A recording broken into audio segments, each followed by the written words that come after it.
স্বাগত আরেকবার সিলেট স্টুডিও থেকে চ্যানেল এস সিলেট নিউজে। এসো মিলি প্রাণের উৎসবে স্লোগান নিয়ে সুনামগঞ্জ সরকারি সতীশচন্দ্র বালিকা উচ্চ বিদ্যালয়ের ৭৫ বছর পূর্তির দুদিনব্যাপী প্রাক্তন পুনর্মিলনী উৎসব সম্পন্ন হয়েছে। দেশ বিদেশের বিভিন্ন প্রান্ত থেকে জড়ো হওয়া হাজারো শিক্ষার্থীর উপস্থিতিতে জাতীয় পতাকা উত্তোলনের মধ্য দিয়ে শুক্রবার সকালে উৎসবের উদ্বোধন করেন অর্থ ও পরিকল্পনা প্রতিমন্ত্রী এম এ মান্নান। এরপর হীরক জয়ন্তীর কেক কেটে শান্তির প্রতীক পায়রা অবমুক্ত করা হয়। উৎসব উদ্বোধনের পর পৌর শহরে বের হয় বর্ণাঢ্য আনন্দ শোভাযাত্রা। শোভাযাত্রায় নেচে গিয়ে আনন্দ উচ্ছ্বাস প্রকাশ করেন প্রাক্তন শিক্ষার্থীরা। শোভাযাত্রাটি শহরের গুরুত্বপূর্ণ সড়ক প্রদক্ষিণ করে আবার বিদ্যালয় প্রাঙ্গণে এসে শেষ হয়। উৎসব উদযাপন পরিষদের আহ্বায়ক ও সাংসদ শামসুন নাহার বেগম শাহানার সভাপতিত্বে উদ্বোধনী অনুষ্ঠানে বিশেষ অতিথি হিসেবে বক্তব্য দেন বিচারপতি মিফতা উদ্দিন চৌধুরী, বাংলাদেশ কর্ম কমিশনের চেয়ারম্যান মোহাম্মদ সাদিক, সুনামগঞ্জ ৪ আসনের সাংসদ পীর ফজলুর রহমান মিসবাহ, সুনামগঞ্জের জেলা প্রশাসক শেখ রফিকুল ইসলাম, পুলিশ সুপার মোহাম্মদ হারুন উর রশিদ, বিদ্যালয়ের প্রধান শিক্ষক মোহাম্মদ আব্দুর রহিম। অনুষ্ঠান সঞ্চালনা করেন উৎসব উদযাপন পরিষদের সদস্য সচিব সঞ্চিতা চৌধুরী। সিলেট ওসমানী মেডিকেল কলেজ হাসপাতালে বন্দীদের জন্য প্রিজন সেল উদ্বোধন হয়েছে। বুধবার ওসমানী মেডিকেল কলেজ হাসপাতালে সেলের উদ্বোধন করেন সিলেটের senior jail super Mohammad Sagir মিয়া ও ওসমানী মেডিকেল কলেজ হাসপাতালের পরিচালক ব্রিগেডিয়ার জেনারেল আব্দুস সবুর মিয়া। এ সময় সিলেট কেন্দ্রীয় কারাগারের অন্যান্য কর্মকর্তারাও উপস্থিত ছিলেন। এরপর কর্মকর্তারা প্রথমবারের মতো প্রতিষ্ঠিত প্রিজন সেলটি পরিদর্শন করেন। কারা কর্তৃপক্ষ জানান ১০ শয্যা বিশিষ্ট প্রিজন সেলে বন্দী রোগীরা আগের চেয়ে ভালো পরিবেশে চিকিৎসা পাবেন। এছাড়া বন্দীদের নিরাপত্তাও সুনিশ্চিত হবে। এখন আমরা দ্রুততর সময়ে আমরা বন্দীদেরকে প্রিজন সেলে আবদ্ধ রেখে আমরা চিকিৎসা সেবা নিশ্চিত করতে পারবো। ২০১৬ সালের জিডিসি ও ইবতেদায়ী সমাপনী পরীক্ষায় শতভাগ সাফল্য নিয়ে কৃতিত্বপূর্ণ ফলাফল অর্জন করেছে জান্নাতুল উম্মাহ বালিকা দাখিল মাদ্রাসা। বিয়ানীবাজার উপজেলার মাথিউরা ইউনিয়নে প্রতিষ্ঠিত এই মাদ্রাসাটি এবার প্রকাশিত ফলাফলে সিলেট জেলার দ্বিতীয় স্থান ও বিয়ানীবাজার উপজেলার মধ্যে শীর্ষ স্থান অর্জন করেছে। ধারাবাহিক এই সাফল্যে শিক্ষক, শিক্ষার্থী ও অভিভাবকগণ আনন্দে উদ্বেলিত। শিক্ষাক্ষেত্রে ধারাবাহিক সাফল্য অর্জনকারী এই শিক্ষা প্রতিষ্ঠানকে এমপিওভুক্ত করার দাবি জানিয়েছেন সংশ্লিষ্টরা। এম হাসানুল হক উজ্জ্বলের রিপোর্টে বিস্তারিত, ক্যামেরায় ছিলেন রুহেল আহমদ। যুক্তরাজ্য প্রবাসী মুস্তফা উদ্দিন ২০০৭ সালে মাথিউরা ইউনিয়নে প্রতিষ্ঠা করেন জান্নাতুল উম্মাহ মহিলা দাখিল মাদ্রাসা। নারী শিক্ষাকে এগিয়ে নিয়ে যাওয়ার লক্ষ্যেই তিনি এই মাদ্রাসাটি প্রতিষ্ঠা করেন।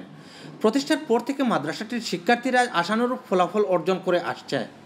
বিগত বছরগুলোর সাফল্যের ধারাবাহিকতায় এবার শতভাগ সাফল্য অর্জন করল জান্নাতুল উম্মাহ মহিলা দাখিল মাদ্রাসা। এবারের জেডিসি পরীক্ষায় এই মাদ্রাসা থেকে ৬৩ জন পরীক্ষার্থী এবং ইবতেদায়ী শিক্ষা সমাপনী পরীক্ষায় ৪১ জন পরীক্ষার্থী অংশগ্রহণ করে সকলেই পাশ করেছেন। ধারাবাহিক সাফল্য ধরে রাখতে পারায় আনন্দে উৎফুল্ল ফল প্রার্থীরা। আমি একটি দরিদ্র পরিবারের সন্তান। আমার বাড়ি কানাইঘাট উপজেলায়। আমি এবছর ৮ম শ্রেণীর জেডিসি পরীক্ষায় জনাব মোস্তফা উদ্দিন সাহেবের প্রতিষ্ঠিত জান্নাতুল উম্মাহ বালিকা দাখিল মাদ্রাসা থেকে A+ পেয়েছি। এই ভালো রেজাল্টের জন্য আমার শিক্ষকগণ অক্লান্ত পরিশ্রম করেছেন। এইটা জেডিসি পরীক্ষাতে অনেক ভালো রেজাল্ট করেছি। আমার এই রেজাল্টের জন্য আমার শিক্ষকের অনেক অবদান রয়েছে। ওনারা অনেক কঠোর পরিশ্রম করেছেন আমাদের এই ভালো ফলাফলের জন্য। প্রতিষ্ঠার পর থেকে মাদ্রাসাটি শিক্ষাক্ষেত্রে ধারাবাহিকতা বজায় রাখায় অভিভাবকগণ মাদ্রাসার শিক্ষার মান নিয়ে সন্তোষ প্রকাশ করেছেন। তারা এই মহিলা মাদ্রাসাকে এমপিওভুক্ত করার জন্য সরকারের প্রতি আহ্বান জানিয়েছেন। আমার বাচ্চাকে আমি স্কুল থেকে দিয়েছিলাম ওই প্রতিষ্ঠানে। প্রিন্সিপাল হুজুর এবং যারা শিক্ষক মণ্ডলী আছেন শ্রদ্ধাভাজন, ওনারা অনেক পরিশ্রম করে আন্তরিকতার সহিত অনেক প্রচেষ্টার মাধ্যমে আমার ওই বাচ্চাকে ওই ফলের অধিকারী করে গেছে। আমরা জোর আবেদন করছি সরকারের কাছে যে ওই প্রতিষ্ঠানটিকে এমপিওভুক্ত করার জন্য, কারণ ওই প্রতিষ্ঠানটা সর্বোচ্চ মেধার স্থান অর্জন করেছে ওই বিয়ানীবাজার উপজেলা পরিষদের মধ্যে। বা ভালো সুবিধাও আছে, বা গাড়ি আনা নেওয়া করতেছে বা নেওয়া প্লাস পাইছে। আশা করি আগামীতেও ইনশাল্লাহ আরও বেশ ভালো হয়েছে। শিক্ষার্থীদের সাফল্যের পেছনে মাদ্রাসার শিক্ষক, শিক্ষিকা ও অভিভাবকগণের সার্বিক সহযোগিতার কথা উল্লেখ করে প্রতিষ্ঠানের প্রধান এই সাফল্যের ধারাবাহিকতা ধরে রাখার জন্য সকলের প্রতি আহ্বান জানিয়েছেন। জান্নাতুল উম্মাহ বালিকা দাখিল মাদ্রাসা ২০০৭ সনে প্রতিষ্ঠিত হওয়ার পর থেকে বিশেষ করে ইবতেদায়ী শিক্ষা সমাপনী জেডিসি দাখিল পরীক্ষা ২০০৭ সন থেকে ২০১৬ সন পর্যন্ত প্রতিটি পরীক্ষায় বিয়ানীবাজার উপজেলায় প্রথম স্থান অর্জন করে আসছি। পেছনে সবচেয়ে বেশি অবদান আমাদের মাদ্রাসার প্রতিষ্ঠাতা জনাব আলহাজ মোস্তফা উদ্দিন সাহেব। উনি এই মাদ্রাসা প্রতিষ্ঠার পর থেকে বিয়ানীবাজার, গোলাপগঞ্জ এমনকি বাংলাদেশের বিভিন্ন প্রত্যন্ত অঞ্চল থেকে গরিব, মেধাবী, অনাথ, অসহায় ছাত্রীরা ভর্তি হয়ে তারা তাদের ভবিষ্যৎ জীবনের স্বপ্ন দেখতে পাচ্ছে। শতভাগ সাফল্য অর্জনকারী এই মাদ্রাসাকে শীঘ্রই সরকার সকল ধরনের সুযোগ সুবিধা প্রদান করবে, এমনটাই প্রত্যাশা সকলের। এম হাসানুল হক উজ্জ্বল, চ্যানেল এস নিউজ, সিলেট। যুক্তরাজ্য প্রবাসীর উদ্যোগে নবীগঞ্জে প্রতিষ্ঠিত হয়েছে দরগাবাড়ি এতিমখানা নামের একটি প্রতিষ্ঠান। নবীগঞ্জ উপজেলার ইনাতগঞ্জ ইউনিয়নের মোস্তফাপুর গ্রামের দরগাবাড়ি এতিমখানা সম্প্রতি শুভ উদ্বোধন করেন হবিগঞ্জ সিলেটের সংরক্ষিত আসনের সংসদ সদস্য অ্যাডভোকেট আমাতুল কিবরিয়া কেয়া চৌধুরী। এতিমখানার পরিচালক যুক্তরাজ্য প্রবাসী জামাল হুসাইন রিপন উক্ত অনুষ্ঠানের আয়োজন করেন। উদ্বোধনী অনুষ্ঠানের আলোচনা সভায় এলাকার গণ্যমান্য ব্যক্তিবর্গ উপস্থিত ছিলেন। শুভ উদ্বোধন ও আলোচনা সভা শেষে মোস্তফাপুর আলিয়া মাদ্রাসার সুপার মাওলানা আব্দুল নূর মোনাজাত পরিচালনা করেন। দরিদ্র ও অসহায় মানুষদের মাঝে শীত বস্ত্র বিতরণ করেছে হবিগঞ্জের নবীগঞ্জ উপজেলার দাইমুদ্দিন এতিমখানা ও হাফিজিয়া মাদ্রাসা। নবীগঞ্জের বদরদি গ্রামে অবস্থিত ওই মাদ্রাসায় অনুষ্ঠিত হয় শীত বস্ত্র বিতরণ অনুষ্ঠান। অনুষ্ঠানে প্রধান অতিথি হিসেবে বক্তব্য রাখেন নবীগঞ্জ বাহুবল আসনের সংসদ সদস্য এম এ মুনিম বাবু। তিনি বলেন, দাইমুদ্দিন এতিমখানা ও হাফিজিয়া মাদ্রাসা একটি আদর্শ শিক্ষা প্রতিষ্ঠান, যুগ যুগ বেঁচে থাকবে। দেশের সাধারণ মানুষের উন্নয়নে প্রবাসীদের ভূমিকার ভূয়সী প্রশংসা করেন তিনি। শীত বস্ত্র বিতরণ অনুষ্ঠানে সভাপতিত্ব করেন দাইমুদ্দিন এতিমখানা ও হাফিজিয়া মাদ্রাসার প্রতিষ্ঠাতা আলহাজ গোলাম মোস্তফা চৌধুরী MBE। বিশেষ অতিথি হিসেবে অনুষ্ঠানে উপস্থিত ছিলেন SI মোবারক হোসেন চৌধুরী, ALM মাহবুব চৌধুরী, আহমেদ হোসেন চৌধুরী, হাফিজ শফিকুর রহমান চৌধুরী। পরে শীতার্তদের মধ্যে 500 কম্বল বিতরণ করা হয়। অনুষ্ঠান পরিচালনা করেন স্বপন চৌধুরী।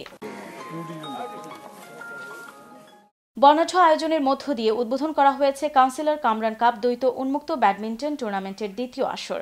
সিলেট মহানগরীর বর্ণমালা সিটি একাডেমির মাঠে উদ্বোধনী অনুষ্ঠানে বক্তারা বলেন, কাউন্সিলর কামরানের মতো সমাজের সকল জনপ্রতিনিধি খেলাধুলায় এগিয়ে আসলে সিলেটের সন্তানরা ক্রীড়া ক্ষেত্রে অনেক দূর এগিয়ে যাবে। বিস্তারিত হোসেন আহমদ সুজাদের রিপোর্টে ক্যামেরায় ছিলেন আমিমুল এহসান রাহিন। প্রথম ব্যাডমিন্টন টুর্নামেন্ট সফলভাবে সম্পন্ন করার পর কামরান কাপকে বাংলাদেশের সেরা আউটডোর ব্যাডমিন্টন টুর্নামেন্টের স্বীকৃতি দেয় ব্যাডমিন্টন একাডেমি। এরই ধারাবাহিকতায় সন্ধ্যা 7টায় আকাশে বেলুন উড়িয়ে ও আতশবাজির মধ্য দিয়ে উদ্বোধন করা হয় কাউন্সিলর কামরান কাপ দ্বৈত উন্মুক্ত ব্যাডমিন্টন টুর্নামেন্টের দ্বিতীয় আসর। উদ্বোধনী অনুষ্ঠানে বক্তারা বলেন, ব্যাডমিন্টনে সিলেট আর পিছিয়ে নেই। জাতীয় দলে ব্যাডমিন্টন টুর্নামেন্টে এখন নেতৃত্ব দিচ্ছে সিলেটের সন্তানরা। আমি মনে করি এই খেলাধুলার মধ্য দিয়ে, ব্যাডমিন্টন প্রতিযোগিতার মধ্য দিয়ে আমাদের এই এলাকার সন্তান, এই শহরের সন্তানরা খেলাধুলার মধ্য দিয়ে তারা অনেক দূর এগিয়ে যাবে। যত বেশি টুর্নামেন্ট হবে তত বেশি প্লেয়ার বাইরে আসবে। আর আপনারা জেনে খুশি হবেন, সিলেটে বাংলাদেশের নেতৃত্ব দিচ্ছে সিলেট ন্যাশনাল টিমে আমাদের সিলেটের কয়েকজন প্লেয়ার খেলতেছে। শুধু বাংলাদেশ নয়, এই টুর্নামেন্টে খেলতে আসবেন বিশ্বের বিভিন্ন দেশের প্লেয়াররা। সিলেটের ব্যাডমিন্টনকে এগিয়ে নিতে সবাইকে একযোগে কাজ করার আহ্বান। এই ধরনের টুর্নামেন্টের মাধ্যমে যদি আমাদের স্থানীয় খেলোয়াড়রা খেলার সুযোগ পায়, তাহলে ওখান থেকে তারা খেলে ভালো, যখন তারা খেলা শিখবে তখন আস্তে আস্তে তারা জাতীয় টিমে খেলার একটা সুযোগ পাবে। সবাই আমার জন্য দোয়া করবেন যে এই টুর্নামেন্টটি আমি সবসময় যেন এটা যতদিন এই ওয়ার্ডের জনগণ আমাকে কাউন্সিলরের দায়িত্ব পালন করার সুযোগ দেয়, যে এই টুর্নামেন্টটা অবশ্যই আমি চালিয়ে যাব। দ্বিতীয়বারের মতো অনুষ্ঠিত হওয়া এই ব্যাডমিন্টন টুর্নামেন্টে এ পর্যন্ত অংশগ্রহণ করেছে 128টি টিম। সাইন আহমেদ সুজাত, চ্যানেল এস নিউজ, সিলেট। এরই সঙ্গে শেষ করছি আজকের channel S Sylhet news. Sylhet বিভাগের প্রত্যন্ত অঞ্চলের খবর জানতে চোখ রাখুন চ্যানেল এস এর পর্দায়। সবাইকে আবারও ধন্যবাদ এতক্ষণ সঙ্গে থাকার জন্য। আল্লাহ হাফেজ।